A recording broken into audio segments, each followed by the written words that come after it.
Je crois dans mon cœur. Et je déclare de ma bouche ces vérités qui suivent. Oui, tu es mort à la croix pour moi. Tu as versé ton sang pour ma vie. Tu as payé du prix de ta vie pour me donner un avenir et restaurer ma communion avec mon Père. Que ton nom dans ma vie, Jésus, soit à jamais élevé. Mes regards sont sur toi, car pour moi, tu as payé le prix. Merci Jésus. Tu m'as délivré de la puissance des ténèbres. Tu m'as arraché du royaume de Satan. Tu m'as transféré dans le royaume de la lumière, dans le royaume de Dieu, dans le royaume de mon Père. Gloire à Dieu. Car aujourd'hui, je suis devenu, par la foi en Jésus, enfant de Dieu. Oui, Dieu, par sa grâce, a infusé dans ma vie la vie divine, la vie d'en haut. Oui, Dieu m'a accordé la vie éternelle. Cette vie a fait de moi le spécimen que Dieu a recréé pour manifester sa revanche sur les œuvres des ténèbres et sur Satan. Je suis donc conscient de ce que je suis devenu. Ma main levée vers le trône de la grâce. J'ai dit au Père, ta grâce m'est suffisante. Ta grâce me rend capable de t'adorer, de t'aimer, de te servir, de te demeurer fidèle, d'être attaché à toi. Oh Dieu, ta grâce dans ma vie est plus que suffisante.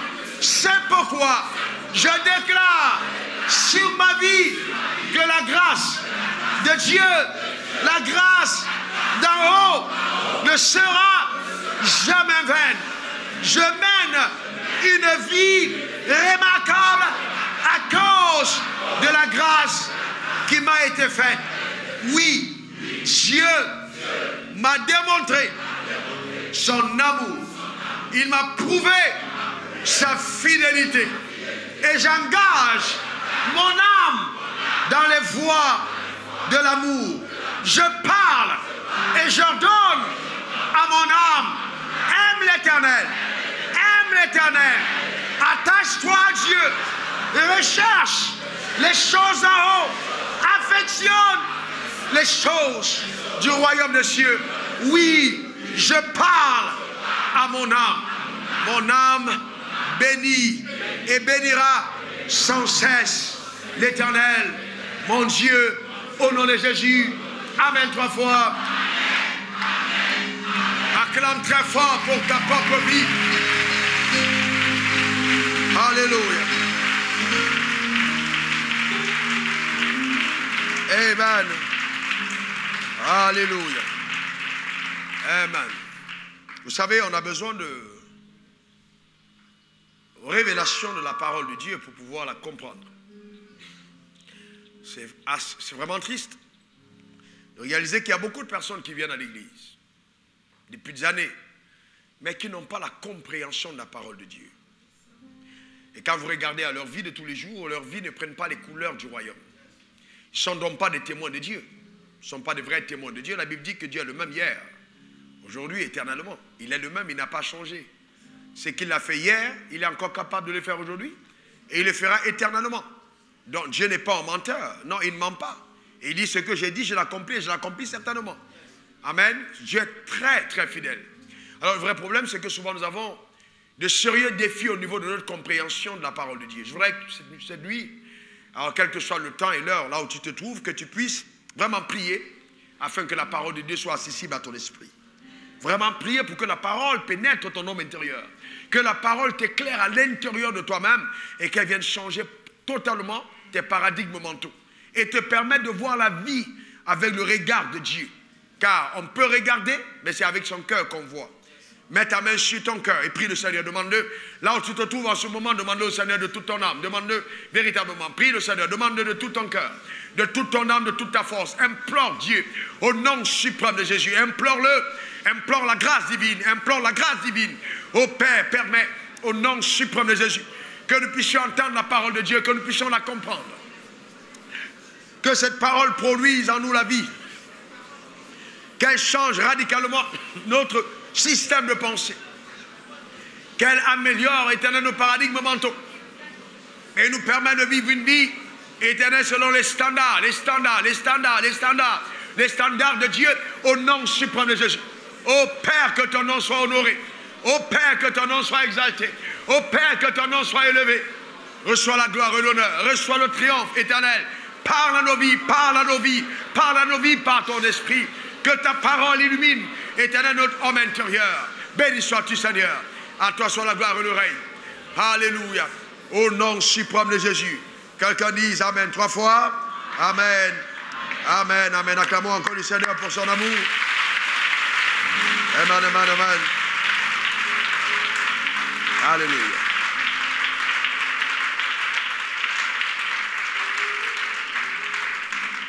Amen. Tu peux t'asseoir dans sa glorieuse présence. Notre Dieu est tellement bon, tellement, tellement bon. Alléluia. Eh bien, prenez vos blocs-notes. Prenez vos stylos.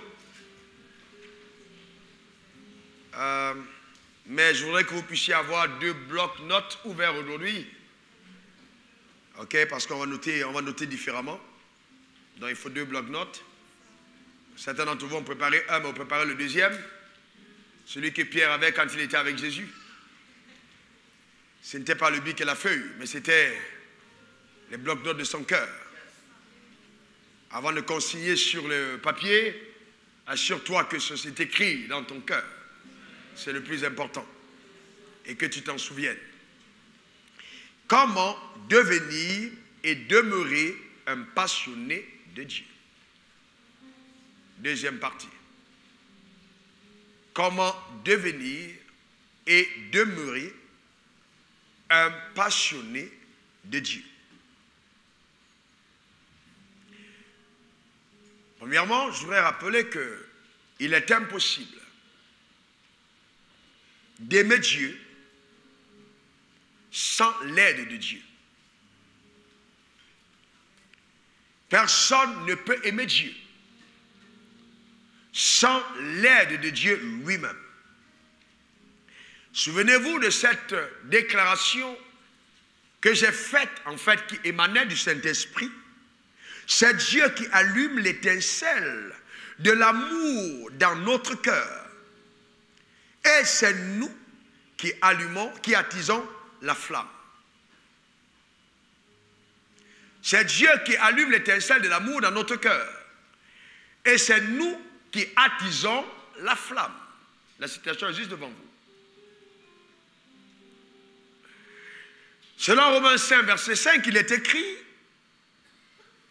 deuxième partie, parce que l'amour de Dieu est répandu dans nos cœurs par le Saint-Esprit qui nous a été donné. L'amour de Dieu est répandu dans nos cœurs par le Saint-Esprit qui nous a été donné. En d'autres termes, il n'y a aucun croyant né de nouveau qui peut prétendre n'avoir pas l'amour de Dieu en lui. L'étincelle de cet amour est répandue dans ton cœur par le Saint-Esprit. Touche ton cœur et dis, l'amour de Dieu est en moi. Dis-le encore, l'amour de Dieu est en moi. Mais vous savez, tout ce que Dieu vous donne, vous pouvez faire le choix, soit de l'utiliser, soit de le museler.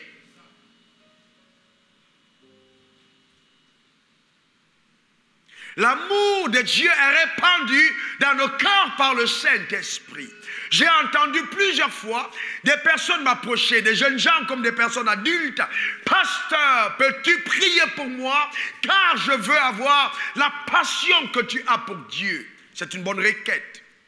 Cependant, de façon systématique, je vous ai conduit lors de les derniers enseignements sur justement ce que nous devons faire si nous voulons attiser la flamme de Dieu, d'accord, dans notre cœur. Voyez-vous, la première chose, c'est de savoir que l'étincelle est déjà là. Elle est déjà dans ton cœur répandue par le Saint-Esprit.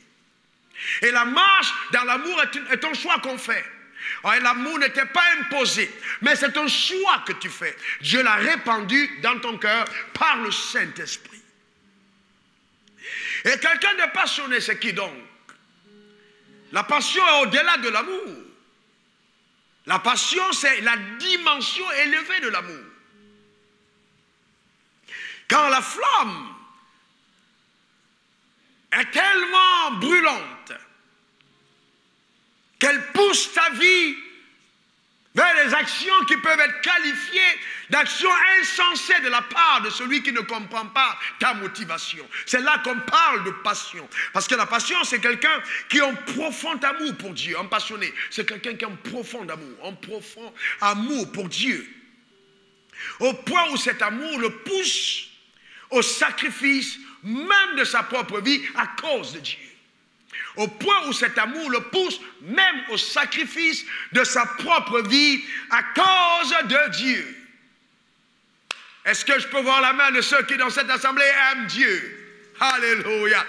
Eh bien, posez vos mains. Et si on vous pose un fusil à votre temple maintenant et on vous demande renoncer à Jésus ou on vous tue, quels sont ceux parmi vous qui seront prêts à dire je vais mourir?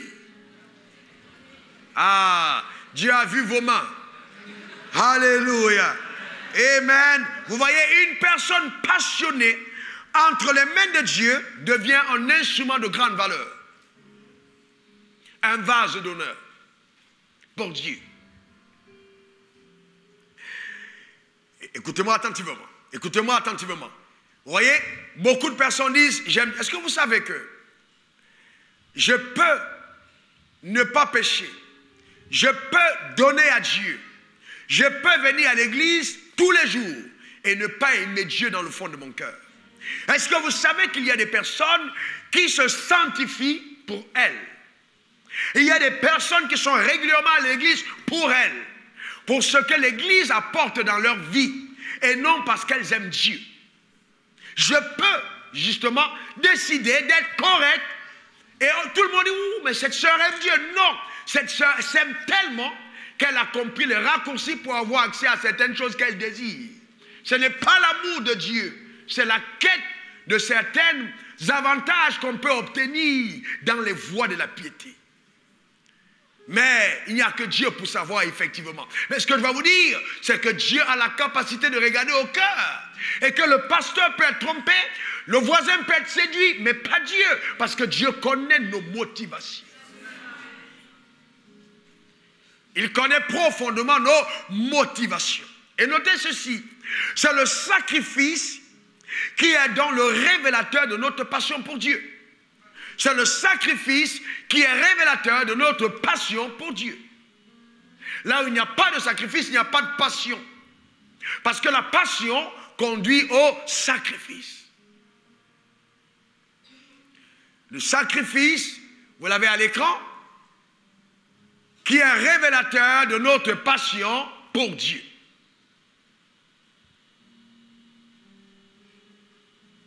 Donc, aussi longtemps que je dis que je suis passionné et qu'il n'y a pas de sacrifice conséquent, je ne suis pas dans la passion. La passion, ce n'est pas crier, la passion, ce n'est pas courir, la passion, ce n'est pas sauter. Non, on peut crier, on peut courir, mais ne pas être passionné, mais plutôt être agité.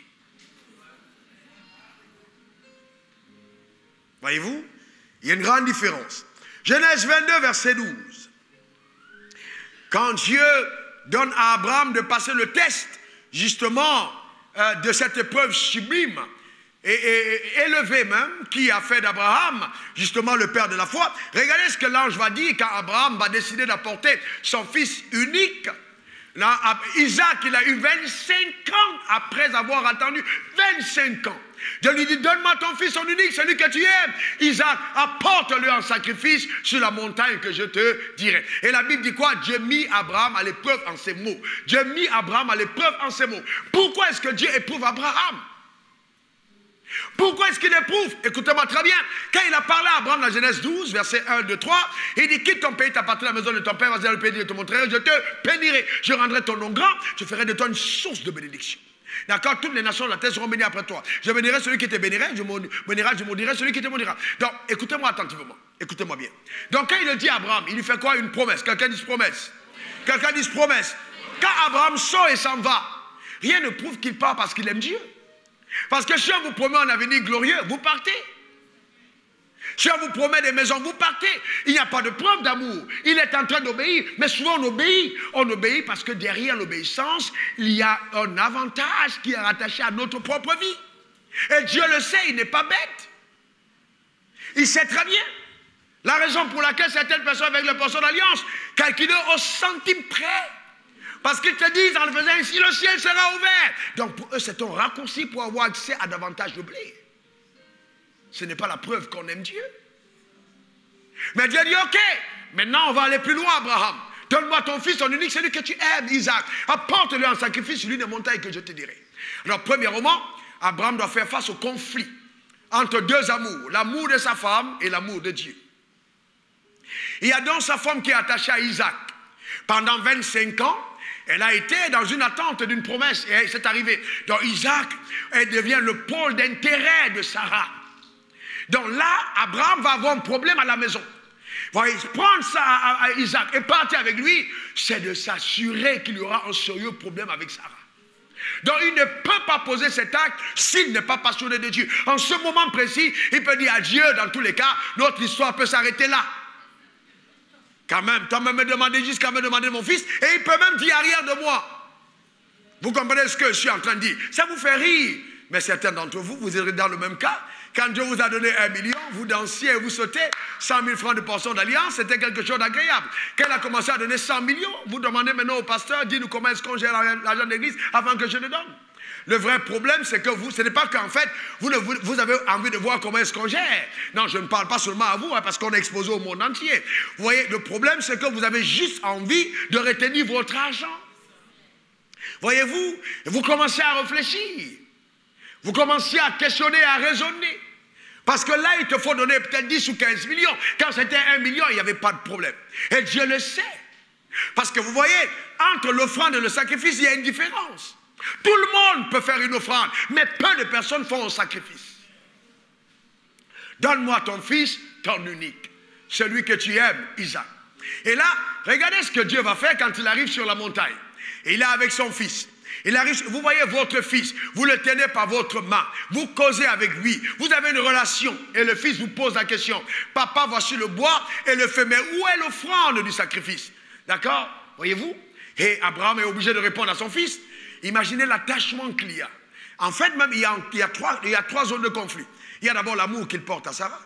Il y a l'amour qu'il porte à son fils. Et n'oubliez pas que lui-même avait un sérieux besoin. Il avait un besoin d'un héritier. Et il a posé à Dieu. Il dit, Dieu, mais me voici, je m'en vais. Et c'est Eliezer de Damas qui sera mon héritier. Donc Abraham avait le regard porté sur Isaac. Il était vraiment attaché à la personne d'Isaac. Et Dieu lui dit, bon, maintenant, je veux que tu me l'apportes. Qu'est-ce que Dieu était en train de faire? C'était un test. Es-tu vraiment amoureux au point d'être passionné de moi? Ou alors, Abraham, tu vas rester attaché à ta femme et à ton fils? Vous savez que Dieu est un Dieu jaloux et que Dieu ne permettra jamais que quelque chose soit un obstacle entre toi et lui et que ton cœur ne puisse aimer. Dieu ne va jamais le permettre. Si tu veux que ton mariage reste stable et que tout aille bien, ne donne jamais à ta femme une place au-dessus de celle de Dieu et vice-versa. Chaque fois que ton conjoint prendra la place de Dieu dans ton cœur, c'est terminé. Ton mariage va commencer à avoir des problèmes. Ce n'est pas une attaque de l'enfer, c'est une attaque de Dieu. Pour te montrer que quand il te bénit, il veut que ton cœur soit rattaché à la personne qui a béni et non à la bénédiction qui est accordée. La même chose est valable pour vos affaires. Certains hommes d'affaires piétinent. Les affaires s'arrêtent, ne marchent plus, n'avancent plus. Parce que le cœur, au lieu d'être attaché à Dieu, a commencé à être attaché à l'argent. Le drame, c'est ça. Et ça arrive à beaucoup de personnes, hélas. Vous savez, votre cœur, personne n'y veillera si ce n'est vous-même. Personne. La Bible dit, garde ton cœur plus que toute chose. Garde ton cœur. C'est toi qui dois garder ton cœur plus que toute autre chose. Aujourd'hui, l'église est venue tellement légère que nous avons importé le monde et nous l'avons mis dans l'église. Et nous continuons de vivre comme si de rien n'était. Une église sans passion est une église qui est en train dans la démission. La passion, c'est le fondement de l'église, frères et sœurs. On doit être passionné. Dis à ton voisin, on doit être passionné. Dis-le encore, on doit être passionné. Vous voyez, il dit, regardez ce qu'il dit à Abraham. Genèse 22, verset 12. L'ange dit, n'avance pas ta main sur l'enfant. Ne lui fais rien, car je sais maintenant que tu crains Dieu et que tu n'as pas refusé ton fils, ton unique. Dieu dit quoi? Je sais maintenant que tu crains Dieu. Je vous pose une question. Dieu a-t-il perdu sa capacité d'être omniscient? Non, alors maintenant, est-ce que c'est vraiment ce jour que Dieu savait qu'Abraham l'aimait vraiment? Là, non, je vous pose une question. Est-ce que Dieu a perdu ses aptitudes d'être omniscient? Il dit, maintenant que je sais que tu crains Dieu. Et il ajoute, car tu ne m'as pas refusé ton fils, ton unique. En d'autres termes, le sacrifice est la preuve évidente aux yeux de Dieu de l'attachement du cœur d'Abraham à sa personne. C'est fort ça. C'est fort, n'est-ce pas? N'est-ce pas? Il dit maintenant je sais que tu me crains. Et il dit n'avance pas ta main sur lui. Regardez ce que la Bible, la version amplifiée, et une version en anglais dit. Maintenant que je sais que tu me crains et que tu as la révérence pour moi. La Bible, la version amplifiée parle de craindre et avoir la révérence. Voyez-vous? Donc c'est-à-dire, c'est un amour passionné qui t'amène à avoir un respect élevé à l'égard de la personne que tu aimes. Voyez-vous? C'est très important. Un respect élevé à l'égard de la personne que tu aimes. Et ça rejoint le commandement de la loi. Regardez ce que la Bible dit. Matthieu 22, versets 36 à 38. Quand Jésus a été interrogé, Maître, quel est le plus grand commandement de la loi? Quelle fut sa réponse? Jésus lui répondit, tu aimeras le Seigneur ton Dieu. Tu aimeras qui? Tu aimeras qui? Le Seigneur ton Dieu. Tu aimeras qui? Le Seigneur ton Dieu. S'il te plaît, réponds, s'il te plaît. Tu aimeras qui? Très bien. De quelle manière? De toute ton âme et de toute ta pensée. Tu vas l'aimer comment? De tout ton cœur, de toute ton âme et de toute ta pensée. C'est le premier et le plus grand commandement. Frère, écoutez-moi attentivement. Certaines personnes prétendent aimer Dieu avec leur cœur, sans l'accompagnement de leur poche. Vous ne pouvez pas. Sérieusement. Si ton cœur est converti, ta poche va suivre la conversion. Une poche inconvertie, un compte bancaire inconverti est une signalité claire d'un cœur qui n'est pas converti. Vous ne pouvez pas dire que vous aimez Dieu avec votre cœur et vous aimez les habits avec votre argent. Non. Non. Et vous savez, la meilleure preuve de votre amour, c'est ce sur quoi vous investissez. C'est la meilleure preuve de votre amour. Vous pouvez vous tromper, vous pouvez faire semblant, vous pouvez dire moi je donne, vous pouvez dire Dieu sait. C'est là où va votre argent que Dieu sait. C'est l'indicateur crédible de votre cœur. Où va ton argent?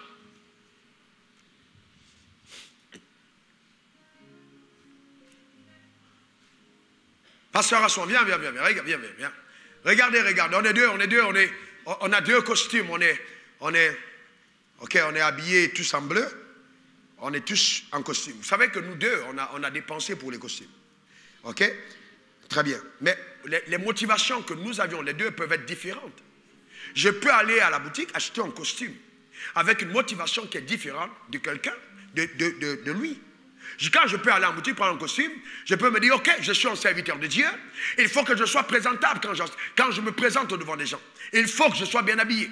Mais lui, il peut acheter un costume en se disant, ah là maintenant, j'ai de l'argent. Il faut que je sois sapé. Comme ça, quand j'arriverai au bureau, mes collègues vont savoir que moi aussi, je suis un gars in. Donc, les deux ont fait la même dépense, mais au ciel, ce n'est pas la même chose. L'autre a acheté avec la mauvaise motivation, l'autre a acheté avec la bonne motivation. C'est pourquoi il faut faire attention, je parle aux femmes, de vos dépenses corporelles.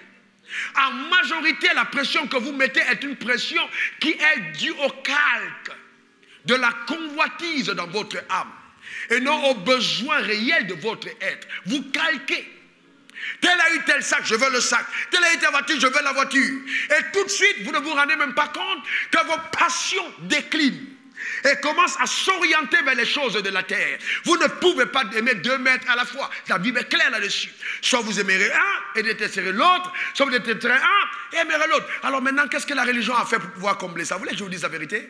Les religions ont dit non, maintenant on va essayer d'être dur avec les femmes. Il faut qu'on les dise de porter le foulard. Il faut qu'on les dise de s'habiller d'une certaine manière. Parce que vous voyez, en faisant ça, si on attache leur tête, on insiste là-dessus. Alors maintenant, les femmes vont être un peu moins dépensières. Non. Non. Voyez-vous, avant, ça pouvait marcher. Mais dans la nouvelle alliance, c'est le cœur qui compte. C'est le cœur qui compte. C'est le cœur qui compte. Vous savez, vous devez vous dire, j'aime Dieu. Je ne peux pas dépenser pour mes cheveux plus que pour Dieu. Une femme qui dépense mensuellement plus pour ses cheveux que pour le royaume des cieux est une femme insensée. Sérieusement. Je dirais la même chose pour un homme. C'est inacceptable. Je dis bien inacceptable. Je vous dis des choses que je vis. Ce n'est pas des choses que j'ai lues. C'est des choses de la vie avec le Saint-Esprit. Inacceptable. Vous ne pouvez pas. La Bible dit cherchez premièrement le royaume des cieux et sa justice. Alors toutes choses vous seront données par-dessus tout. Donc la quête première d'un croyant, c'est le royaume des cieux. Que Jésus soit élevé. Que Jésus soit élevé. C'est ça la quête première d'un croyant. Puisque nous sommes appelés à être ses témoins. Ce n'est pas paraître aux yeux des hommes, mais c'est aimer Dieu véritablement. La question que je te pose, aimes-tu Dieu véritablement? Maintenant, je sais qu'il y a beaucoup de personnes qui se sont rapprochées de moi en se disant, oui, cet homme a l'onction de prospérité, nous allons le côtoyer, nous allons avoir un peu de blé. D'accord? Je sais qu'ils sont nombreux qui sont comme ça. Mais moi, ma prière, c'est que, justement, en venant par cet appât que Dieu a pu mettre, que, justement, la flamme de l'amour embrasse ton cœur. Parce que ce serait une pure déception que de regarder à moi pour avoir le blé. Tu risques de mourir pauvre.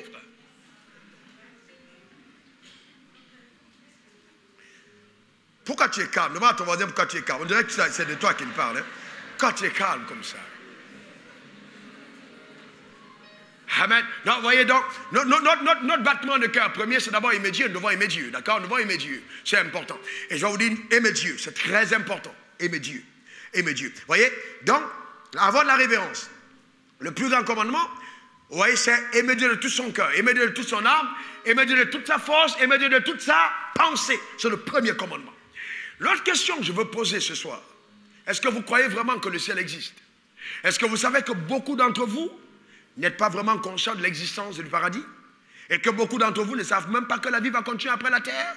Et c'est la raison pour laquelle vous êtes tellement attachés à ce que vous avez?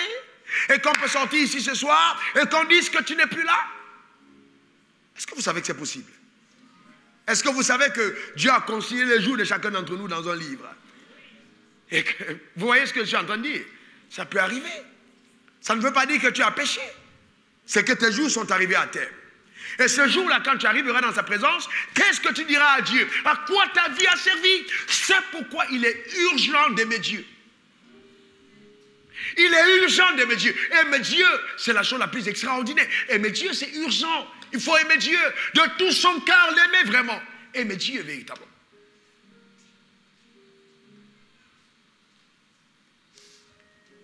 Et donc, si mon amour pour Dieu ne m'amène pas à subir certaines choses, je ne peux pas parler de passion. Et là, on touche des choses profondes. Il faut que je subisse. Il faut qu'à cause de mon amour, je souffre de certaines choses.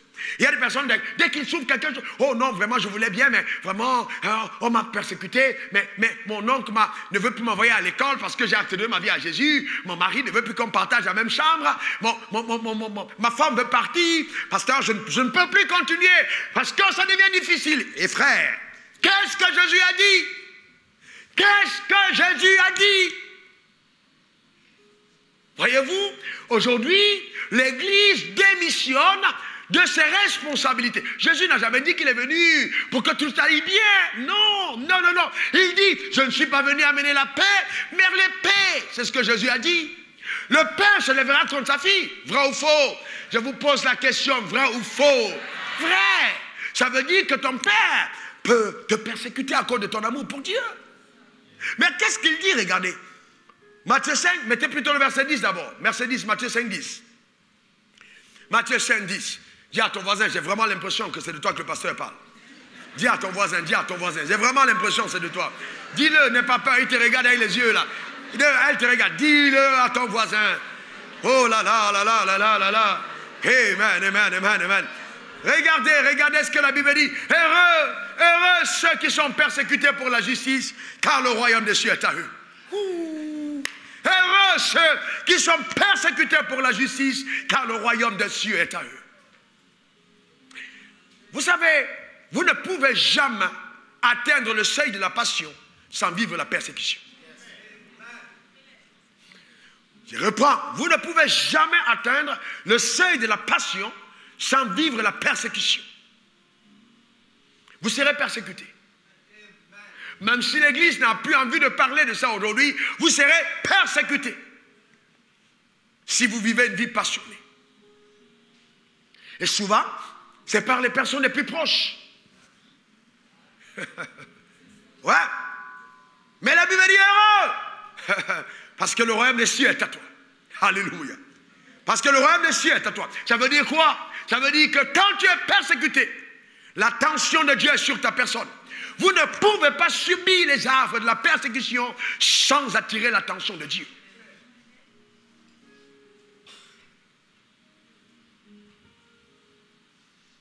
Et au verset 11, il dit, heureux serez-vous lorsqu'on vous outragera, lorsqu'on vous persécutera, et qu'on dira faussement de vous toutes sortes de mal à cause de moi. Oh mon Dieu, mon Dieu, mon Dieu. Alléluia. Il dit, réjouissez-vous et soyez dans l'allégresse. Ça dit une grande joie, parce que votre récompense sera grande dans les cieux. Car c'est ainsi qu'on a persécuté les prophètes qui ont été avant vous. Amen. On dit, lorsqu'on vous outragera, est-ce que ton amour peut surmonter l'outrage? Est-ce que ça peut aller au-dessus de l'outrage? Est-ce que quand on va te persécuter, ton amour tiendra? Quand on dira des choses fausses à cause de Jésus, est-ce que ton amour tiendra? Un jour, j'étais assis au Cap Sud et il y avait un groupe de jeunes gens qui étaient en train de causer à côté.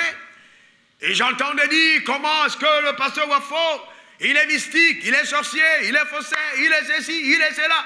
Et puis il y a un qui disait, je le connais bien, je le connais très bien. J'étais assis à côté. Et puis il jouait la vedette, je le connais, je vous dis, ce que je vous dis est sûr. Amen. Et moi je suis entré dans les divers, je dis, ah bon, il est comment le pasteur Wafo? Non, je vous assure. Et il parlait, j'étais là, il ne savait pas que c'était moi, il ne me connaissait pas. Et je me suis présenté à eux qui parlaient sans m'avoir vu. Est-ce que vous comprenez? Et imaginez la honte du jeune homme qui disait qu'il me connaissait. Mais je vais vous dire une chose très impressionnante. Les gens tous qui étaient là sont tombés amoureux de ma personne. Ils ont commencé à aimer mon aide. J'ai souri avec eux, j'ai parlé, j'ai dit, c'est moi. Ils étaient estomaqués, c'est toi. Mais est-ce que oui, voyez-vous, et vous voyez, et ces personnes-là voulaient immortaliser le moment avec moi. Vous savez, souvent les gens disent des choses mauvaises de vous parce qu'ils sont mauvais. Non, sérieusement, parce qu'ils sont mauvais. Vous devez vous rendre compte que les gens ne vous persécutent pas toujours parce qu'ils vous détestent. Ils vous persécutent souvent parce qu'ils vous aiment trop. Mais honnêtement, vous avez le même âge, vous faites la même chose, et puis quelqu'un a 10 000 kilomètres d'avance sur l'autre. Vous pensez que ceux qui sont derniers vont vous aimer facilement? Non, frère, non. Vous avez commencé l'église en même temps. Tu as 10 membres, il a 3 000. Vous allez l'aimer? Non. Vous serez obligé de dire à vos 10 fidèles, attention à ce gars-là, il met la main quelque part. Parce que si vous ne le dites pas, vous serez en train d'expliquer que vous êtes un échec. Eh bien oui. La vérité est un miroir dans lequel le mensonge n'aime pas regarder son hideux visage. Quand vous êtes dans la vérité, le mensonge vous évite et le mensonge vous critique. Et la Bible dit, heureux seront-vous lorsque les gens diront faussement des choses à cause de moi. Réjouissez-vous car votre récompense sera grande dans les cieux. Alléluia. Amen. C'est fantastique, frère. Et Vous savez, on m'a souvent contacté, pasteur, on veut faire une pétition, on veut porter plainte contre X, Y. Il a fait ci contre nous, il a fait ça. Mais Dieu m'a averti depuis 1997. Il m'a dit, fils, c'est moi qui vais te justifier. Donc, je n'ai aucun problème. On me demande souvent, mais comment tu fais? Comment tu fais? J'ai travaillé mon cœur pour ne pas être offensé et outragé. C'est un exercice qui est souvent délicat. Vous voulez vraiment vous entraîner? Allez à la morgue et puis gifler un cadavre, cracher sur lui. S'il vous répond alors, vous savez le vrai problème de certains d'entre nous, c'est que nous sommes trop vivants pour nous. Vous êtes trop remplis de votre ego, de votre chair. C'est ça le vrai problème. Vous êtes trop remplis de vous-même. Il a osé, je vais lui montrer. Non frère, calme-toi. Heureux serez-vous. As-tu déjà levé les mains vers le ciel et abondé en action de grâce parce qu'on te persécute? Vous savez vous parler de persécution. Moi, j'ai vécu pire. J'ai connu l'outrage, j'ai connu les persécutions, j'ai connu les trahisons, j'ai connu les complots. Je vous raconte, je vous dis sérieusement aux cheveux dressés de savoir que dans ton périmètre resté, il y a des gens qui veulent te mettre à mort. J'ai vécu ça. Et de lever les mains à Dieu et danser dans sa présence. Vous savez, il y a une dimension d'amour que vous ne connaîtrez jamais. Enfin, honnêtement, de Dieu que vous expérimentez au milieu de l'adversité. Oui. Parce que si tout est rose, alors comment saurez-vous que vous aimez vraiment Dieu? Certaines personnes pensent que non, pasteur Wafo, il est si enthousiaste parce qu'il est milliardaire. Ça n'a rien à voir, frère, ça n'a rien à voir du tout. Rien du tout. Honnêtement, rien du tout. Je suis tellement zélé pour Dieu. Tellement zélé. Mais ce zèle, c'est l'amour. Je l'aime profondément. Ce n'est pas du... Non, c'est profond. J'aime Dieu. Et donc, c'est important. La Bible dit qu'on doit être... Regardez, vous savez, quand vous lisez ce texte de Matthieu 5, 11 à 12, vous voyez, souvent vous dites, je suis le sel de la terre, je suis la lumière du monde, je suis une maison bâtie sur la montagne. Mais en fait, dans le même... ce texte est dit dans le même contexte. Parce que, quoi? Il dit, quand on vous outragera, on vous persécutera. Et il dit maintenant, mais si le sel vient donc à perdre sa saveur, ça veut dire quoi? Ça veut dire que si vous ne prenez pas bien les outrages, vous êtes un sel sans saveur. Donc si on vous outrage, on vous persécute et que vous répondez, vous devenez une lumière éteinte. Une maison sur une montagne qui est cachée. Donc vous voyez-vous, donc la conséquence de l'élévation, c'est la persécution. Notez-le. La conséquence de l'élévation, c'est la persécution. L'une des conséquences.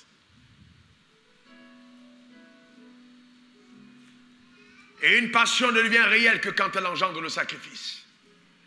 Une passion ne devient réelle que quand elle engendre le sacrifice. Qu'est-ce que tu es capable de sacrifier pour la cause de Dieu? Alors je te montrerai la naissance d'une passion. Une passion n'est réelle que quand elle a engendré le sacrifice. Le sacrifice. Alléluia. Qu'est-ce que tu es capable de sacrifier pour Dieu? Souvent même, au moment des jeûnes, juste un repas de midi, certains d'entre vous n'y arrivent pas. Et ils chantent, j'aime Dieu, j'aime Dieu. Mais un seul jeûne, un seul jour, ils ne tiennent pas. Quel sacrifice ta passion a été à même d'engendrer? Vous savez, à un moment, je lisais la Bible, je lis l'apôtre Paul, et il parle d'éveil, il parle dans les persécutions, dans l'éveil, etc. Je regarde et puis je dis, oh Dieu, je veux vraiment être comme l'apôtre Paul. Vous voyez, il y a ce qu'on appelle le saint soupir. Vous ne pouvez pas être un enfant de Dieu et ne pas soupirer, passer une nuit de prière tout seul, jusqu'au matin. C'est-à-dire vous mettre là et prier jusqu'à ce que le matin se lève, vous êtes en train de prier. Ce sont des saints désirs d'un croyant. Ou alors rester là, dans la parole de Dieu, des heures à lire la Bible. Ou à étudier les Écritures, enfermé avec Dieu. Voilà les soupirs d'un enfant de Dieu. Ce n'est pas la future paire de chaussures, la future ceinture. Non. Quand vous commencez à avoir des passions qui s'inclinent vers votre chair, arrêtez-vous. Marquez un stop et entrez en chaîne. Parce que votre âme commence à être bombardée par des choses qui vont vous sortir du piédestal de votre consécration. Vous n'avez pas besoin d'attendre que ce soit au moment des jeûnes collectifs. Alors jusqu'où ton sacrifice te mènera-t-il? Demande à ton voisin jusqu'où tu es prêt à aller. Dis-le, demande encore à ton voisin jusqu'où tu es prêt à aller. Amen. Amen. Quels sont ceux parmi vous qui veulent encore être bénis par Dieu? Levez la main. Alléluia. Je vous pose une autre question, frère. Ma soeur, si Dieu vient te voir ce soir et puis il te dit, voilà, pasteur va falloir prophétiser, je te donne 5 milliards. Et puis il te donne 5 milliards dans une transaction d'affaires. Et puis il te dit, bon, garde-moi les 5 milliards, j'arrive dans 2 semaines, on va causer. Quelle sera ton attitude? Il y a certains d'entre vous aussi qui pouvaient fermer la porte à Dieu et dire, Dieu ne revient plus chez moi. J'ai plus envie de te voir. Amen. Imaginons que Dieu te donne les 5 milliards et puis te dise, ok, tu te donnes les 5 milliards, tu gardes ça pendant 1 an, je viens après. Ne touche pas un seul centime. Prends juste la portion d'alliance, donne à l'église, garde le reste. Ouh. Aïe, aïe, aïe, aïe, aïe, aïe, aïe, aïe, aïe. Comment est-ce que tu vas réagir? Amen. Comment est-ce que tu réagiras? Il t'a donné 1 milliard. Il te dit, enlève que la portion d'alliance. Va déposer à l'église, garde le reste, ne touche pas. Qui parmi vous sera à même de faire ce que Dieu a demandé? Je vous pose une question. Combien de personnes parmi vous seront à même de faire ce que Dieu a demandé? Amen. Non, non, vous savez, c'est le test, n'est-ce pas? Mais répondez dans votre cœur. Est-ce que sérieusement vous garderez l'argent? Est-ce que Dieu reviendra trouver l'argent en place? Entre-temps, ta soeur vend de nouveaux portables, ta soeur vend de nouvelles mèches, ta soeur vend de nouvelles jupes, et puis elle te dit non, est-ce que tu vas garder l'argent et attendre Dieu? Alléluia. Amen. Amen. Est-ce que sérieusement tu le feras? Amen. Voyez-vous, chaque fin du mois, par exemple, écoutez-moi, chaque fin du mois, le test de votre engagement devant Dieu se pose devant votre salaire. Chaque fin de mois. À chaque transaction d'affaires pour un homme d'affaires, le test de ta fidélité se pose devant tes bénéfices. Et là, Dieu dit, moi, j'écoute plus tes actions que tes paroles. Et t'observe pour voir ce que tu vas faire. Et c'est là où on évoque la grâce. Tout est grâce. Dieu même comprend que je ne suis qu'un homme. Quand tu voulais être béni, tu dis que tu es Dieu, que la gloire de Dieu est sur toi. La vie de Dieu est en toi. Quand Dieu t'a béni, maintenant tu dis je suis un homme. Je ne suis qu'un homme. Ça peut arriver à tout le monde. Dieu comprendra. Oui. N'est-ce pas? Eh bien oui. Voilà le vrai problème que nous avons. D'accord? Jusqu'où nous sommes capables d'aller. Et il y a même des gens qui vont plus loin. Eux, je les appelle les outrages visibles de la grâce. C'est-à-dire, ils viennent devant l'autel. L'enveloppe est vide. Ils sont là pour la portion d'alliance. Et ils déclarent la parole. Parce qu'entre-temps, ils ont demandé Jocelyne en mariage et ils veulent montrer à Jocelyne qu'ils sont sérieux. Ils viennent devant l'autel. La prochaine personne qui le fait devant cet autel, il ne rentre pas debout. Il va marcher sur ses genoux avant de rentrer. Sérieusement. Non, non, non, non, non, non, non. Sérieusement. Dis à ton voisin, on ne se moque pas de Dieu. Vous prenez une enveloppe vide, vide, vide. Vous venez devant l'autel, personne n'a vide. Vous levez devant le trône de la grâce. Et vous déclarez, sachant que vous n'avez rien dedans. Frère. Non, non, non, non, non, non. En tout cas, ça ne peut pas persévérer dans cette assemblée. Je parle à quelqu'un qui m'écoute quelque part là-bas. Il ne faut jamais faire de telles choses. Cette maison est une sainte maison. D'accord? Est-ce que quelqu'un dise un bon amen? Amen. Quelqu'un dise amen. C'est la maison de Dieu. Amen. La sainte maison. Un endroit saint. Faisons attention à notre conduite en ce lieu. Amen. Voyez-vous, nos sacrifices, chaque fin de mois, à chaque transaction, nos offrandes, ce que nous avons, est le test de notre intégrité, le test de notre fidélité, l'opportunité d'une progression, d'une promotion, d'une nouvelle visitation. Mais quand on ne l'a pas compris, c'est fini. Mais qu'est-ce qui vous amène à comprendre ça? C'est l'amour de Dieu. Si vous n'aimez pas Dieu, vous ne comprenez pas les voies de Dieu. Vous comprenez les voies de Dieu quand vous commencez à aimer Dieu.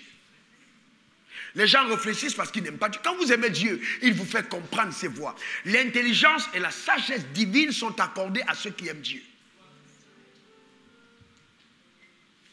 L'intelligence et la sagesse divine sont accordées à ceux qui aiment Dieu.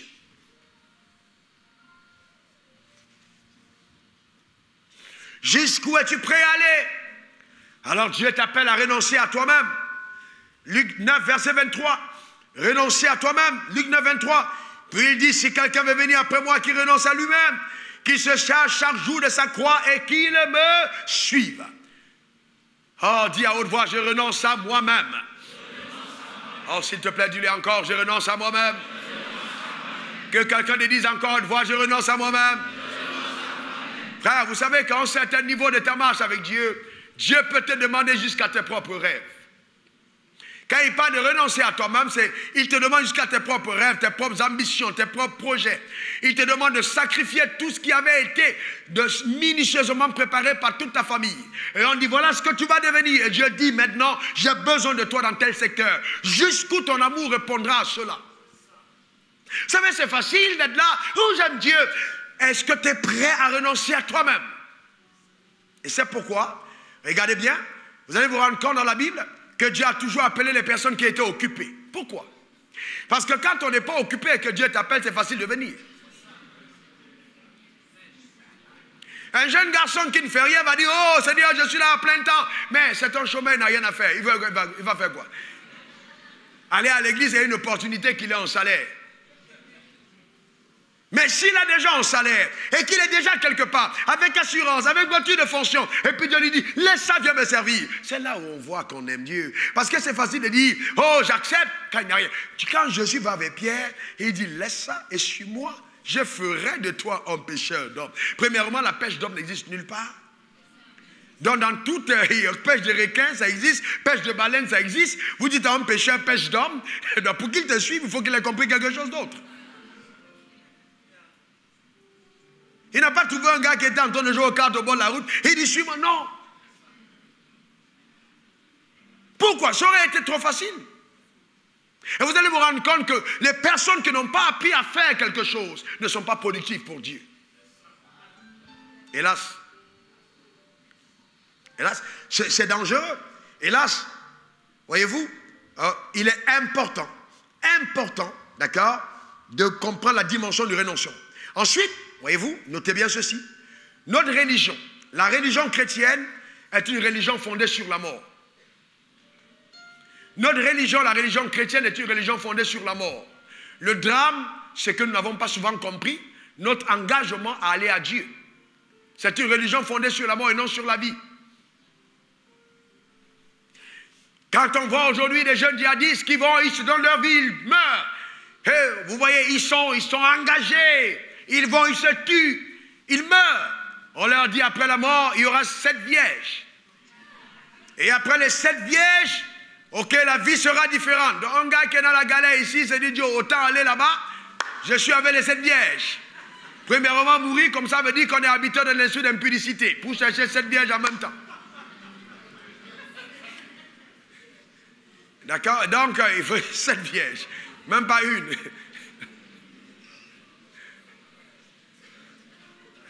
Est-ce que vous comprenez ce que je suis en train de dire? Maintenant, nous avons Jésus. Quels sont ceux qui savent que Jésus est ressuscité? Levez la main. Alléluia. Mais nous avons le véritable. Qui sait que Jésus est véritable? Levez la main. Oh, nous savons qu'il est le chemin. Levez la main. Nous savons qu'il est la vie. Levez la main. Mais maintenant, je vous pose une question. Pourquoi est-ce que les gens meurent pour ce qui est faux et les gens refusent de mourir pour ce qui est vrai? Pour le faux, les gens meurent, ils se tuent, ils se battent, ils s'engagent. Écoutez-moi très bien. Écoutez-moi, les gens sont prêts à faire 5 prières par jour pour un Dieu qui ne répond pas. Et le croyant qui a un Dieu qui est capable de répondre, il fait une prière par mois. Voilà le vrai problème de l'Église. Voilà le vrai problème. Et on dit j'aime Dieu. Non, comment tu l'aimes vraiment? Alors que tes actes traduisent totalement le contraire. Tu es juste quelqu'un qui est un profiteur extrême. Sérieusement, un profiteur extrême, qui est dans une relation à sens unique, où tu attends tout de Dieu et tu n'es prêt à rien faire pour lui. Quand la prière devient même un fardeau, tu ne peux même pas intercéder. Et le jour où tu pries, c'est Dieu bénis moi, Dieu bénis ma maison, Dieu bénis mes enfants, Dieu protège-moi, j'appelle, je déclare, j'établis, les richesses viennent ici. Voilà tes prières. Quand on commence à dire intercédons pour le salut des âmes, tu ne pries plus. On ne t'a jamais entendu prier, même pour ton voisin. Jamais prier pour ton collègue, jamais pour ton patron. Mais quand on dit envoyez le feu, ils vont mourir, tu cries feu. Voilà le vrai problème. Ça prouve que tu n'as pas l'amour de Dieu. Je regardais un truc aujourd'hui qu'un pasteur fils m'a envoyé du Cameroun. Oh, j'ai vu cette femme, elle était dans un crash. Et il y a eu 2 survivants. Elle a été brûlée. Mais elle chantait d'une voix incroyable. Quand j'ai regardé la femme, j'ai commencé à pleurer. Je me suis mis là devant Dieu, j'ai dit, Dieu, merci pour la vie que tu m'as donnée. Vous savez, j'ai regardé la femme, et puis je me suis posé la question à moi-même, est-ce qu'il n'était pas préférable qu'elle meure? Mais elle était en vie, elle était défigurée, elle était brûlée de partout, mais elle était heureuse de vivre, elle chantait la joie de Dieu. J'ai dit, mon Père, il y a des gens qui sont en bonne santé, ils ont des cheveux abondants, des cils élevés, ils ont la peau claire, tout est correct, mais ils ne peuvent pas lever les mains pour t'adorer. Et vous savez, j'étais tellement touché. Et j'ai dit, Dieu, garde-moi sur le chemin de l'amour. Je veux t'aimer profondément. Vous savez, souvent, des choses que vous n'avez pas deviennent comme une opportunité de ne plus l'aimer. Et vous n'appréciez pas ce que vous avez. Et le diable est tellement subtil qu'il vous fait penser à ce que vous n'avez pas reçu, alors que d'autres personnes n'ont même pas le 1/1000 de ce que vous avez. Voilà le drame. Voilà le drame, en fait, frère. Voilà le drame, sœur, que nous avons dans nos églises aujourd'hui. Nous sommes devenus tellement. Voyez, c'est une religion de mort, renoncer à soi-même. Regardez Colossiens 2, verset 12. Et il a été enseveli avec lui par le baptême. Vous êtes aussi ressuscités en lui, avec lui, par la foi en la puissance de Dieu. On a fait quoi? Étant enseveli avec qui? Avec Jésus par le baptême. Est-ce que vous savez, regarde-moi s'il vous plaît, prenez le deuxième cahier, regarde-moi. Est-ce que vous savez que le jour où vous allez dans les eaux du baptême, vous êtes en train de dire à Dieu, je renonce à ma vie.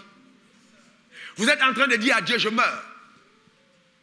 Parce que le baptême, c'est l'ensevelissement. C'est pour ça que toutes les personnes qu'on baptise comme ça, on les mouille. Ce n'est pas le baptême. Le baptême, on t'ensevelit.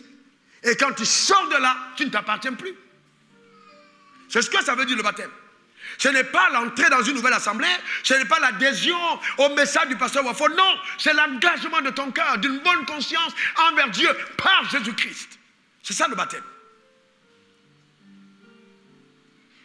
Donc, normalement, après les eaux du baptême, tu es supposé être 100% dédié. C'est pourquoi quand j'amène quelqu'un dans les eaux du baptême, si le doigt n'est pas entré dans l'eau, on recommence.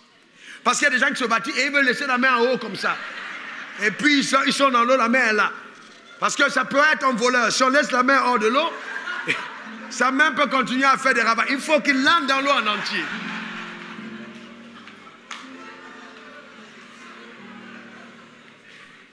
Et souvent on me regarde, mais pourquoi est-ce qu'il a recommencé? La main était restée hors de l'eau. Il faut que tout entre, tout. Parce que c'est la mort totale. Toutes les parties. Quand tu ressors, c'est fini. Il n'y a plus moyen de faire un chemin retour. On est d'accord? Vous voyez, aujourd'hui, on a des gens qui sont baptisés et puis après, on ne sait même pas à quoi ils servent dans le royaume. Vous avez vu quelqu'un qui a traversé la mer Rouge qui est rentré en Égypte? Personne. Pourquoi? Parce que c'était la mer Rouge. Et que personne ne pouvait faire la nage pour repartir. Il n'y avait pas de pont. Donc Dieu était intelligent. Il a mis la mer Rouge. Il dit, passez les gars. Ouh, tout le monde est content. Les ennemis sont engloutis. Maintenant, on est dans le désert. Les gens commencent à dire, il n'y a plus de concombre, il n'y a plus de ceci. Vous voyez, parce que souvent dans votre marche, il y a des choses auxquelles vous étiez habitués et que vous n'avez plus. Votre chair, votre ancienne nature commence à soupirer après certains fantasmes qui étaient nocives à elle-même. Mais comme elle-même ne sait pas ce qu'elle n'aime pas, et ce qu'elle aime parce qu'elle n'est pas régénérée, elle peut crier pour des choses qui sont nocives à elle et avoir envie de faire volte-face. Dieu dit, ok, allez-y donc. Devant la mer Rouge, il n'y a plus moyen de pouvoir traverser. Donc Dieu vous bloque pour dire, pas de chemin retour. Quand on va dans les eaux du baptême, c'est ça le symbole. On entre, on sort, on ne rentre plus dans le monde. C'est fini. Maintenant, qu'est-ce que nous on voit dans nos églises? On voit des gens qui sont là, au micro, avec toutes les phases du monde. Ouais, tout est... On voit les gens vivre comme dans le monde, sans aucun problème.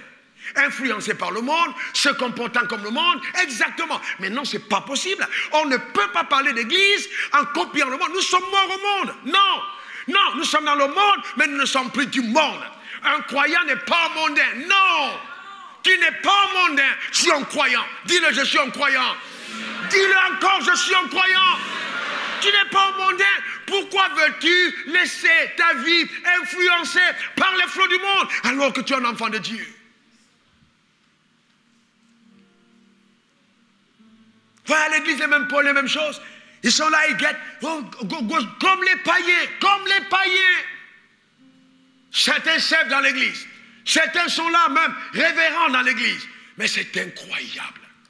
Comment est-ce possible? On n'est pas des païens, on est des enfants de Dieu. La Bible dit qu'on a été mis à part par Dieu, pour Dieu. Et sans amour, impossible de vivre notre histoire. Notre histoire a été engendrée dans l'amour, pour qu'on la termine par l'amour. Jean 3,16, Dieu a tant aimé le monde qu'il a donné son Fils unique, afin que quiconque croit en lui ne périsse point, mais ait la vie éternelle. Que quelqu'un dise, j'ai la vie éternelle. Oh, s'il te plaît, dis-le encore. Alléluia. Amen. Qu'importe le jour où tu quitteras cette terre, tu ne mourras plus la seconde mort. Ton amen m'embête. Tu ne mourras plus la seconde mort. Jésus sera debout au ciel pour t'accueillir en disant, bienvenue, bon et fidèle serviteur. Alléluia. Amen. Et donc, à cause de la connaissance de Dieu, les choses que ce monde propose sont une vanité, une tromperie visible, un leurre, incapable de satisfaire ton âme.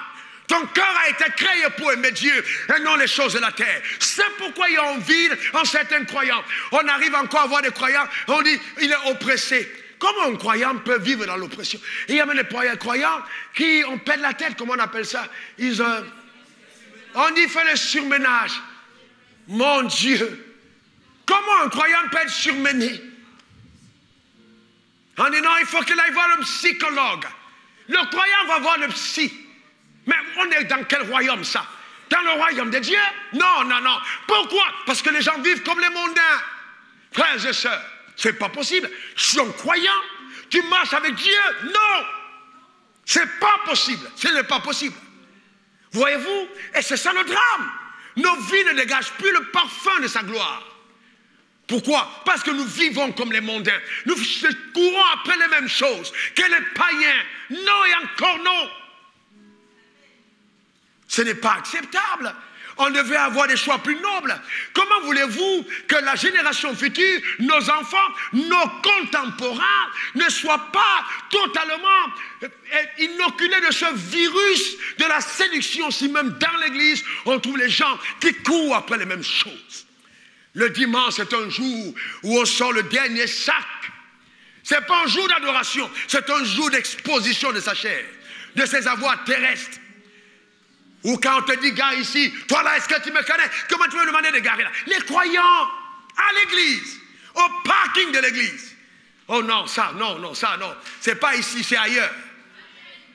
Est-ce que vous comprenez ça? C'est incroyable, frère. C'est incroyable. On a des frères qui complotent. Souvent, quand on est un pasteur, viens. Ouais, ok, on va aller le voir. Tu vas lui dire que bon, qu'on va faire ça. Tu me donnes comme ça. Ils sont là. On lève la main, ils lèvent. On danse, ils dansent. Ils sont là. Tout ce qu'ils voient, c'est tu prêches comme tu veux. Quand tu mets la main là, il dit, est-ce qu'il va me sortir un chèque pour moi? C'est tout ce qu'ils regardent. Dieu n'est plus vivant. On devient pire que les païens. C'est incroyable.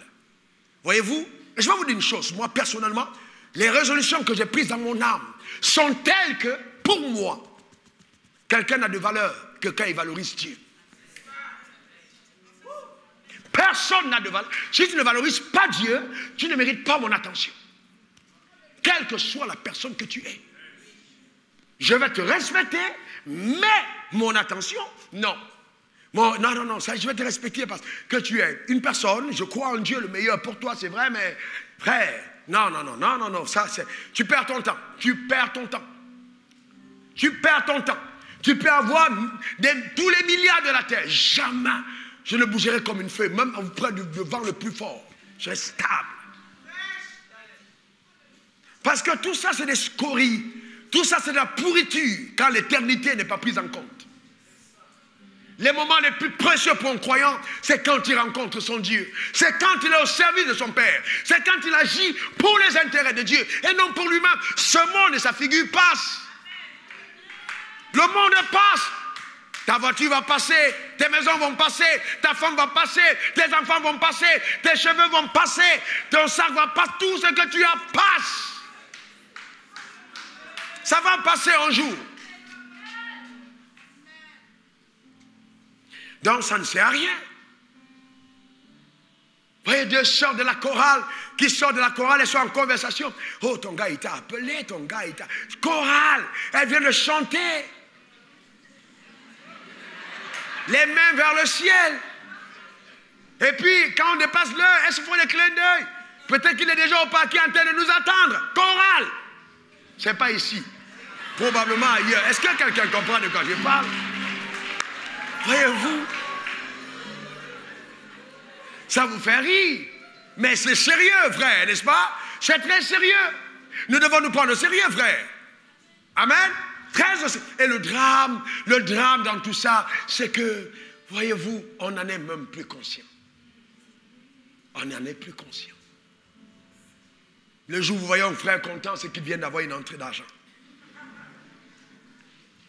Vous avez rarement maintenant des frères qui vous disent j'étais en train de lire la Bible et puis Dieu m'a parlé, alléluia.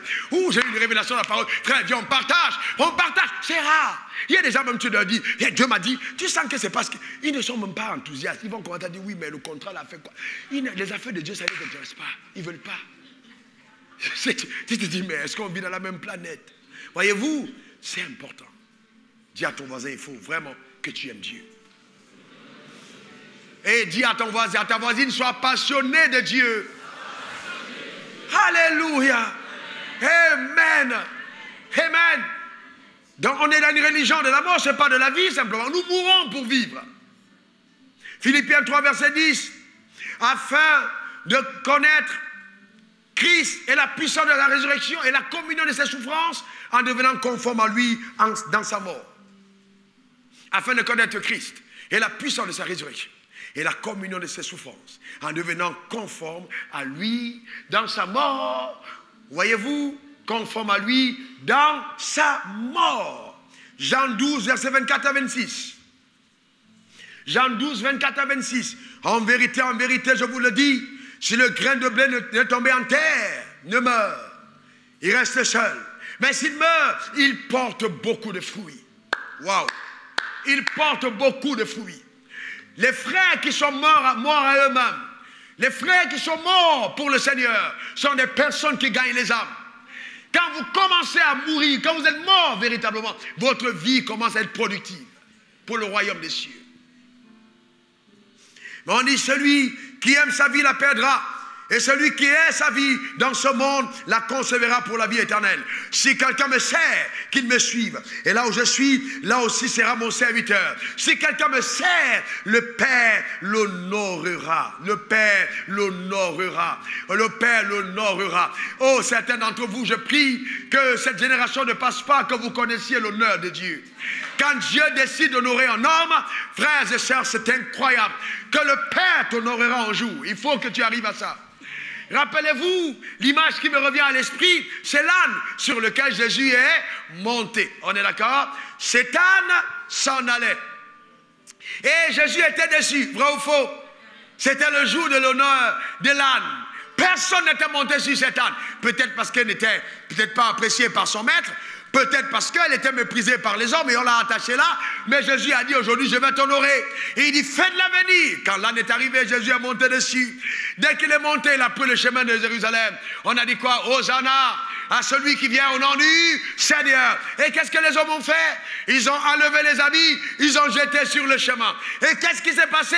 L'âne est monté dessus et a commencé à marcher. Voyez-vous, l'âne a marché sur les habits des hommes. Quelqu'un me dira non, mais non, c'est pas pour l'âne qu'on a jeté les habits. On l'a jeté pour Jésus. Sauf que Jésus avait choisi de ne pas toucher ça lui-même et de laisser son serviteur, l'âne, marcher sur les habits des hommes. Est-ce que quelqu'un comprend de quoi je parle? Alléluia.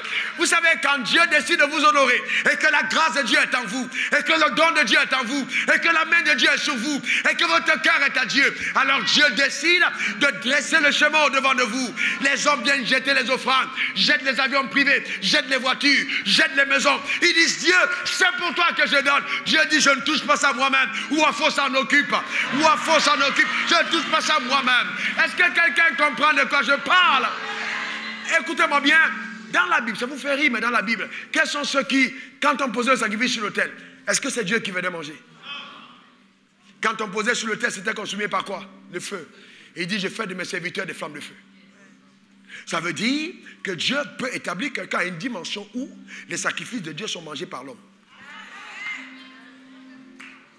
Et il y a des choses que Dieu ne touche pas, mais il laisse son serviteur toucher. Mais quand Dieu t'établit, quand Dieu veut t'honorer, même les chefs d'État viendront te déposer. Ils vont voir Dieu où? Nulle part. Celui qui m'a vu, l'a vu. C'est le principe. Mais pour ça, il faut aussi que dans la représentativité du caractère, que tu puisses révéler le Père. C'est pour ça qu'il est soucieux de ton caractère. Que ton caractère le reflète. Il ne faut pas que le jour qu'on arrive à la maison, on dit où est-ce qu'il habite. Quand on arrive là, on commence à voir, entendre les coups de poing. Mais c'est le révérend qui est en train de borser sa femme. Boum, boum, boum. Toi là même, dis boum, boum, boum, boum. Non. Après, non. Il y a quand même une certaine tenue. Il y a quand même une certaine attente qu'on place sur ce que Dieu appelle. C'est pour ça que la Bible dit, soyez parfaits comme votre Père Céleste est parfait. Eh bien, il est venu avec la grâce et la vérité, vrai ou faux? Donc la perfection n'est pas de la loi. La perfection est de la grâce. La loi ne pouvait pas produire la perfection. C'est la grâce qui l'a produit. Alléluia. Que quelqu'un dise, je suis enfant de Dieu. J'ai l'ADN de Dieu. Dis-le encore. Dis-le encore. Alléluia. Amen. Amen. Vous savez, le problème, c'est que certains d'entre vous devaient absolument aller voir un médecin. Je suis sérieux. Oh, pasteur, mais comment tu nous as voir le plus tard? Oui. En fait, ce n'est pas la médecine contemporaine. Vous devez venir chez le médecin parce que votre âme est malade. On peut naître de nouveau, mais avec une âme malade. Parce que c'est avec son âme qu'on aime Dieu. On aime Dieu avec son âme. Comment est-ce que ton âme peut avoir des passions qui n'ont rien à voir avec des passions divines? Un jour, j'ai appelé une dame dans mon bureau, une vie soit authentique. Souvent, vous pensez qu'on rigole. Vous savez, moi, je rencontre Dieu, je parle avec lui. C'est ma soeur. J'ai appelé la soeur dans mon bureau, je dis, viens. Dieu m'a parlé de toi. Il y a un homme qui te court après, actuellement. Fais attention à cet homme. C'est si tu as un rapport sexuel avec un homme, tu auras le sida. Elle a rigolé. Dans son cœur. Comment elle sait qu'elle a rigolé? Puisque quelques temps après, je suis parti aux États-Unis. J'étais en train de prier. Le Seigneur me dit, elle a contracté le virus. Je redescends, je l'appelle. Je dis, va faire tes examens, tu as le sida. Elle commence à dire, oui, tu me maudis. Je dis, non, je suis en train de te dire ce que Dieu m'a dit. Va maintenant faire l'examen. Elle est partie, elle avait le sida. Souvent, Dieu veut nous empêcher certaines choses. Il parle. Mais quand on parle, tu ris comme tout le monde arrive. Tu ris avec eux. Ça te concerne. Je suis sérieux. Ça te concerne. Il ne faut pas rire. Parce que Dieu veut t'éviter une tragédie. Il veut t'éviter une tragédie. D'accord? C'est important. Donc il faut qu'on fasse attention sur nos choix. Quels sont les choix de mon âme? N'oublie pas que tes choix démontrent ton amour. Tes choix démontrent ton amour. Tes choix démontrent ton amour. Alléluia. Amen. Mes choix démontrent mon amour.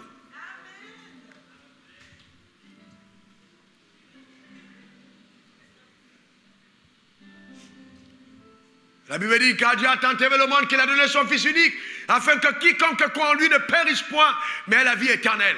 Voyez-vous, c'est important. Nos choix démontrent notre amour. Jésus a dit, si vous m'aimez, gardez mes commandements. Nos choix démontrent notre amour. Les choix que nous faisons démontrent notre amour. Et c'est pour ça que, même quand nous donnons nos offrandes, c'est nous démontrons notre amour à Dieu. Nous prouvons notre amour. En apportant sur l'autel, oh Père, je t'aime, c'est pourquoi je t'apporte mon offrande. C'est l'expression de ton amour. Ce n'est pas une simple participation à l'œuvre de Dieu, c'est d'abord ta preuve d'amour pour Dieu. Car ton amour est démontré par tes choix. C'est très important. Il dit, cherchez premièrement le royaume des cieux et sa justice, alors toutes choses vous seront données par-dessus tout. J'étais heureux d'entendre un de mes fils me dire, voici ce que Dieu a fait pour moi. Dieu m'a béni ici. Je suis étendu de l'autre côté. Voilà les propriétés que j'ai. Je rends grâce à Dieu. Alléluia. Dieu est merveilleux. Il continuera de le faire. Mais gardez vos cœurs. Ne vous dites pas non, pourquoi est-ce que Dieu a béni tel? Il ne m'a pas béni. Le cœur, le cœur, le cœur, le cœur, le cœur, le cœur. Faites attention à vos cœurs. Il y a des gens qui lancent des défis. En tout cas, quand Dieu va me bénir, je vais monter au pasteur Wafo, tu vas mourir pauvre. Jamais de la vie. Dieu ne va te bénir pour que tu puisses vous monter quelque chose. Tu as toi-même muselé ta destinée à l'étape où tu es et tu vas régresser. En tout cas, quand tu vas me bénir, c'était le problème d'Anne. Elle est restée là jusqu'à ce qu'elle change de cœur. Ne menez pas votre vie pour vous comparer à quelqu'un d'autre. Frère, je m'en fous. Et même, Dieu te donne même 15 jets. Je vais continuer de voler au-dessus de tes jets. Parce que moi, je vole dans les airs avec Dieu, assis avec Christ dans les lieux célestes. Ce n'est pas dans les nuages. Moi, je suis au ciel. Est-ce que quelqu'un comprend? Tu vas aller voler au nuage. Moi, je vais au ciel. Ça, ce n'est pas le problème que j'ai, ça. Mon âme a été lessivée, lavée totalement. Je ne sais pas être jaloux. Je ne sais plus être compétitif. Oui, je l'ai été, mais je ne le suis plus. Gloire à Dieu qui m'a changé. Je sais croire le meilleur des autres. Je sais prophétiser pour voir quelqu'un élevé au-dessus de moi. Vous savez pourquoi? Parce que Dieu m'a dit un jour, pasteur quoi? Il dit, je veux que tu meurs avant ta mort. Donc chaque jour que je vis est un sursis. Pourquoi? Parce qu'il m'a dit, meurs avant ta mort. Le problème de beaucoup d'entre nous, c'est parce que nous sommes vivants que nous avons des problèmes. Je te pose une question, mon fils. Si on te dit que tu meurs dans un jour, ou dans 2 semaines, c'est que ta vie va changer. Un jour, on m'a invité à prêcher chez les... Il y a des gens, à l'époque, là, ils étaient... En 2001, on m'a invité à prêcher quelque part, et c'est que les séropositifs, dans un endroit caché, fermé, on les a appelés, il fallait qu'on vienne prêcher un message d'espérance. Et moi, je suis venu prêcher la guérison, et puis après un beau milieu de message, j'ai dit, vous êtes des personnes que Dieu a tellement aimées. Ils m'ont regardé comme ça, ils disent, comment ça? J'ai dit, Dieu vous a aimé parce qu'il vous a averti que vous allez bientôt mourir. J'ai dit, vous avez donc la possibilité maintenant de commencer à préparer votre testament, de commencer à vous préparer à mourir. Le drame, c'est que celui qui mourra par accident ne sera pas averti. Mais vous, Dieu vous a aimé et vous a averti de votre mort. Si vous ratez le ciel, c'est pitoyable pour vous. Dieu vous a tellement aimé qu'il vous a donné une maladie qui vous condamne à mourir. Mais en fait, est-ce que vous savez que chaque jour qui passe est une condamnation à la mort? Ce n'est pas parce qu'on a le virus du sida qu'on va dire qu'on est comme... Vous voyez, ce jour-là, Dieu m'a amené à le dire pour que les gens réalisent qu'en fait, voyez-vous, on peut être là et puis on dit, je vais... Vous voyez, il y a des choses qui te ramènent à dire, tu es mortel. Tu es mortel. Et souvent, l'homme n'y pense pas. Voyez-vous? Et puis, en engageant ton cœur et en vivant pour lui, un jour, tu te rends compte qu'il n'y a plus de maladie. C'est exactement ce qui est arrivé à Caterpillar. On lui a dit qu'il a un cancer. Oh, c'est fini, il a dit, je donne tout à Dieu, je vais bientôt mourir. Après, la maladie a disparu. Pourquoi? Parce que chaque fois que vous êtes utile entre les mains de Dieu, il prolonge vos jours sur la terre des hommes. Il prolonge vos jours. Il n'y a aucune maladie, il n'y a aucun mal, il n'y a aucun sort, il n'y a aucune malédiction qui pourra détruire la nouvelle création. Je déclare sur ta vie que quels que soient les verdicts, tu n'en seras pas détruit. Donne-moi le meilleur des amens. Dis encore amen. Regardez en fait, qu'est-ce qui arrive quand on dit à quelqu'un qu'il a le cancer? Est-ce que vous pensez que c'est le cancer qui le tue? Non, il meurt de l'information. Pourquoi? Parce qu'il n'est pas mort. Si vous êtes déjà mort, on vous dit que vous allez mourir, est-ce que vous avez peur de la mort? Le vrai problème, c'est que les gens ont tellement peur de mourir qu'effectivement, ils sont tués par les informations. Alors que quand ils n'ont pas d'informations, ils peuvent vivre longtemps. Prépare-toi à mourir. Dis à ta voisine, prépare-toi à mourir. Dis à ta voisine, prépare-toi à mourir. Tu mourras un jour. Dis-le à ta voisine, tu mourras un jour. Prépare-toi, tu mourras un jour. Prépare-toi, tu mourras un jour. Amen. Il n'y a rien de grave là-dedans. Ce n'est pas une malédiction, non. Je suis simplement en train de dire qu'un jour, ça arrivera. Autant être averti que de ne pas être averti et pas se préparer. On peut être en train de parler là maintenant et Jésus emporte certains d'entre nous. On ne partira pas tous. Il y a des gens dont je vois les cheveux ici, je sais que ça ne peut pas partir avec eux aujourd'hui. Ah, ils ont besoin d'être repentis à la fin du message. Amen. Ouh. Est-ce que vous savez que la vie du croyant, la lumière de la nouvelle création se fait voir sur le visage? Quand quelqu'un a rencontré Jésus et que vous le regardez, vous le sentez dans ses yeux. Vous voyez un certain bonheur, une certaine étincelle, une certaine joie. Pas fabriquée, certains de vous faites semblant de rire, là. C'est pas de ça que je parle.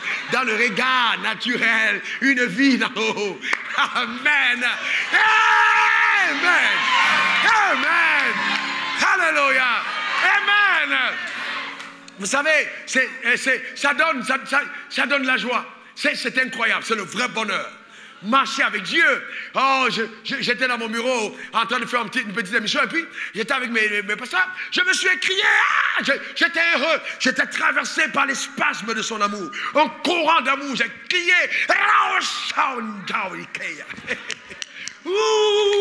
Alléluia. Amen. La joie de l'Éternel est ma force. Alléluia. Amen, amen, amen. Alléluia. Vous savez, il y a des choses de Dieu, quand vous les avez goûtées, vous n'avez plus envie de manger autre chose. Voyez-vous, frère, quand votre engouement pour la maison de Dieu baisse, quand vos vœux, vous ne les exaucez plus, quand vous n'apportez plus vos dîmes ou vos portions d'alliance à l'église, quand vous voyez, votre investissement est axé sur votre personne, sur vous, vous et vous et vous, alors votre âme a des problèmes. David disait, je suis dans la joie quand on me dit, allons dans la maison de l'Éternel. Frères et sœurs, les plus beaux jours, les plus beaux instants de ma vie sont ceux que je passe dans sa présence. Et c'est pour ça que je prie que beaucoup de personnes à l'église soient riches. Parce qu'en fait, la richesse décomplexe. Sérieusement, la richesse va vous décomplexer. Vous allez vous rendre compte, en dormant dans un 7 étoiles, en dormant dans un 1 étoile, en dormant dans un entrecouché, en dormant dans un duplex, en dormant dans n'importe où, d'accord, qu'en fait, ce n'est pas ce lieu qui fait le bonheur. Mais le bonheur vient de Dieu. Car il y a des gens qui ont tout ça, mais ils sont tristes. À l'intérieur d'eux, comment imaginer un gros monsieur qui pèse 75 kilos, 95 kilos, aller récupérer un petit gamin de 6 ans pour essayer de trouver le plaisir en lui?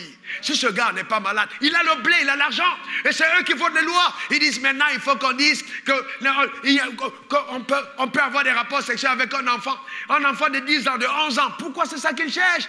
Parce qu'ils ont cherché sur les femmes longtemps, ils n'ont pas trouvé. Maintenant ils pensent que c'est sur l'enfant. Après l'enfant, ils iront sur le chien, sur la chienne, sur les tortues, partout. Ils cherchent le bonheur, frères et sœurs. Ça vous fait rire, mais c'est ça le problème qu'on a dans le monde. Amen.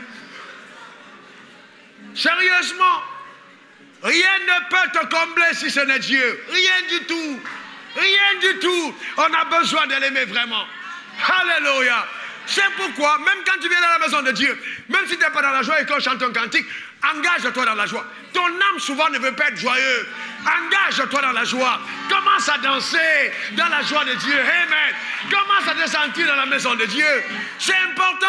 Ce n'est pas le feeling. Non, je ne sens pas. Il les a vus à l'église. Non, aujourd'hui, le groupe de Loire, vraiment, leur manière de faire, je ne les sentais pas. C'est pour eux que tu viens. Tu ne les sentais pas. Non, non, non. Je ne sens pas le groupe aujourd'hui. Vraiment, aujourd'hui, ne t'es pas inspiré. Frère, moi, je vais vous dire, je danse pour Dieu même à Djamé. Pendant que le zouglou est en train de passer, moi, j'ai une mélodie intérieure. Je danse pour Dieu. Pas pour le zouglou. On me dit, mais comment est-ce qu'il danse le zouglou avec cette mélodie? J'ai une autre mélodie que j'ai à l'intérieur. Quand tu penses à Dieu, amen. Alléluia, amen. La joie de Dieu.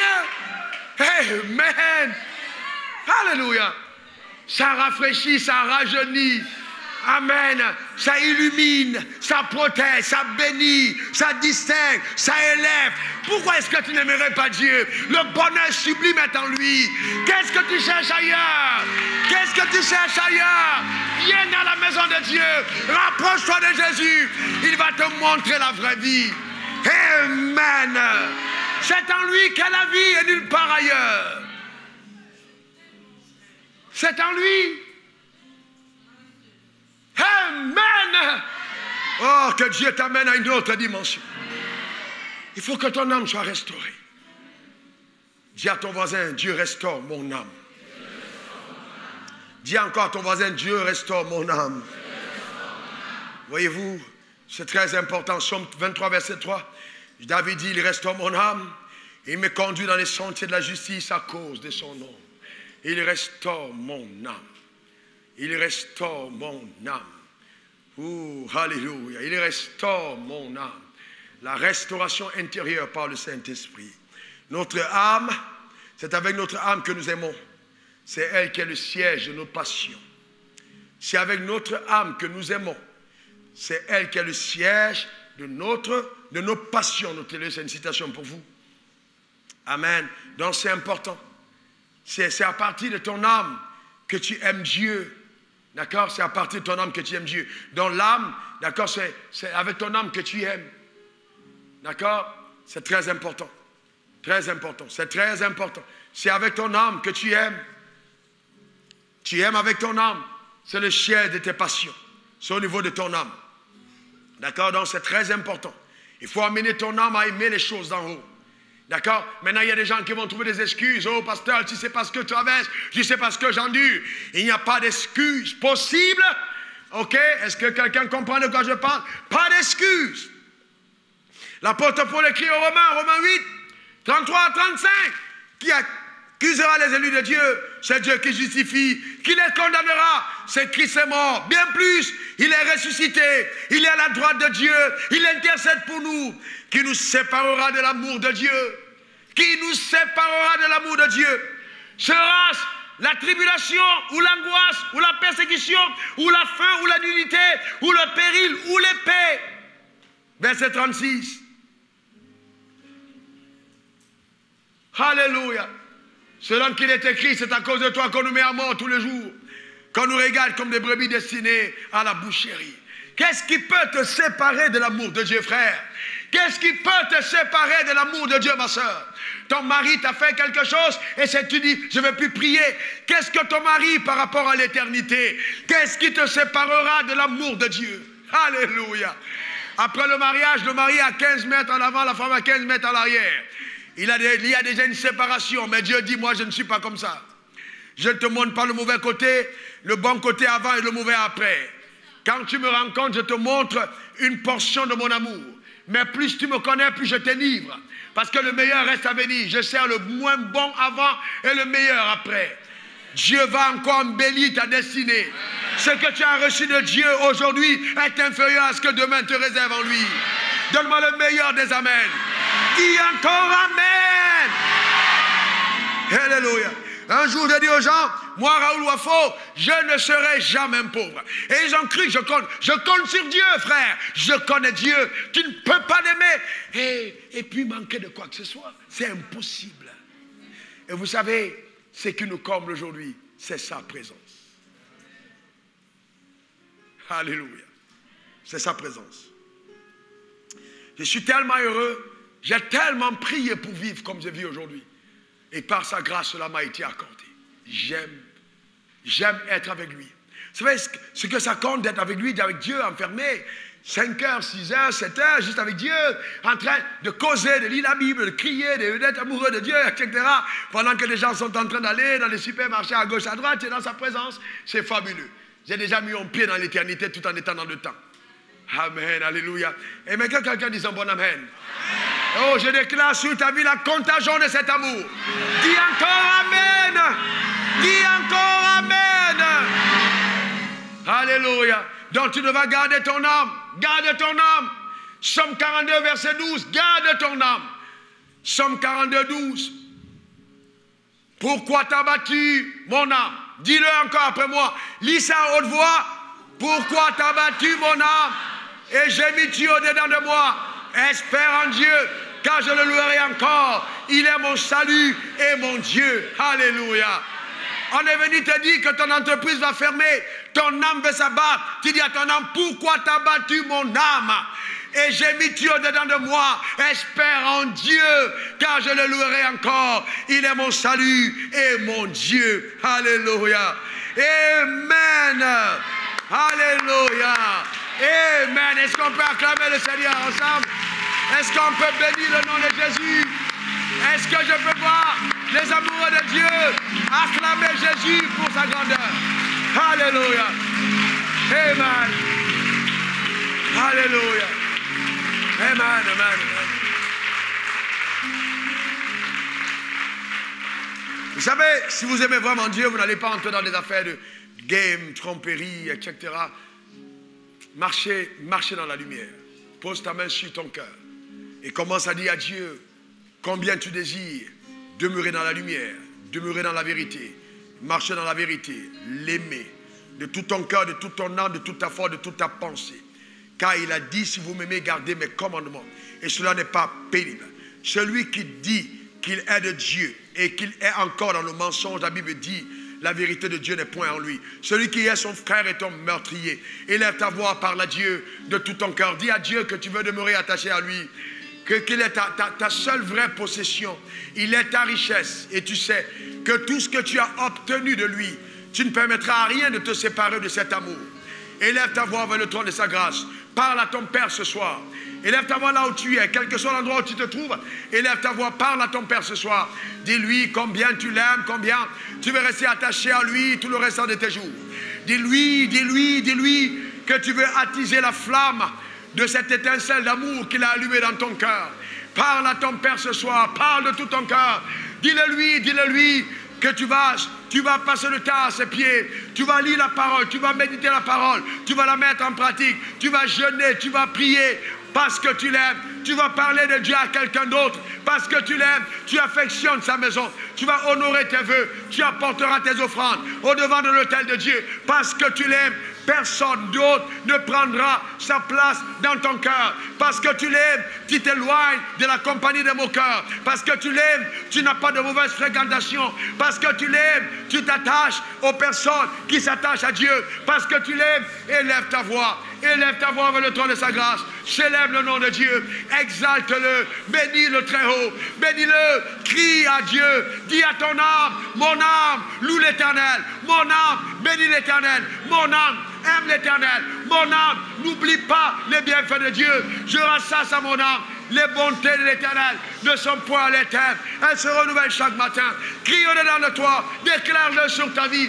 Là où tu es ce soir. Parle à Dieu. Parle à Dieu. Oui, engage ton âme. Engage ton âme dans les voies de la passion. La passion pour Dieu. L'amour de Dieu. L'amour. Engage ton âme vers le saint trône de sa grâce.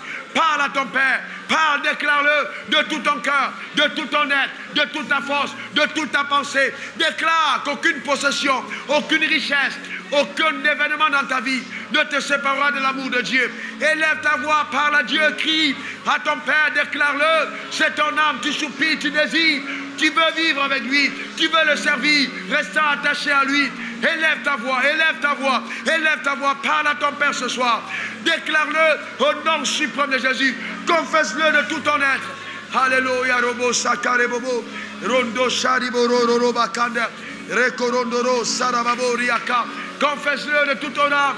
Déclare-le de toute ta force. Confesse-le de toutes tes pensées. Affirme-le sur ta vie. Déclare-le au nom de Jésus. Annonce-le. Rebo sendaro kebo. Rando kekabo satere. Roba baba. Oh, confesse-le au nom suprême de Jésus. Béni sois-tu, Seigneur. Alléluia. Que ton nom soit exalté. Que ton nom soit béni. Au nom de Jésus-Christ. Pose ta main comme ça sur ton cœur. Répète après moi, Seigneur Jésus. Merci de m'avoir sauvé. Mon Père, mon Dieu, merci d'avoir répandu ton amour dans mon cœur par le Saint-Esprit. Je veux grandir dans cet amour. Je veux demeurer dans cet amour. Ô mon Père, ô mon Dieu, par ton esprit, tu as allumé l'étincelle de l'amour dans mon cœur. Et par mes actions, je veux déclencher la flamme de la passion. Je veux vivre passionné, engagé. Je veux renoncer à moi-même pour suivre le Seigneur Jésus. Je veux participer, communier à la souffrance dans sa chair. Ô mon Père, ô mon Dieu, béni sois-tu Seigneur. Merci, merci, car cette nuit, ce jour, tu agis dans ma vie avec force et grâce au nom de Jésus. Amen, amen et amen. Que Dieu bénisse ton âme, Dieu bénisse ta vie.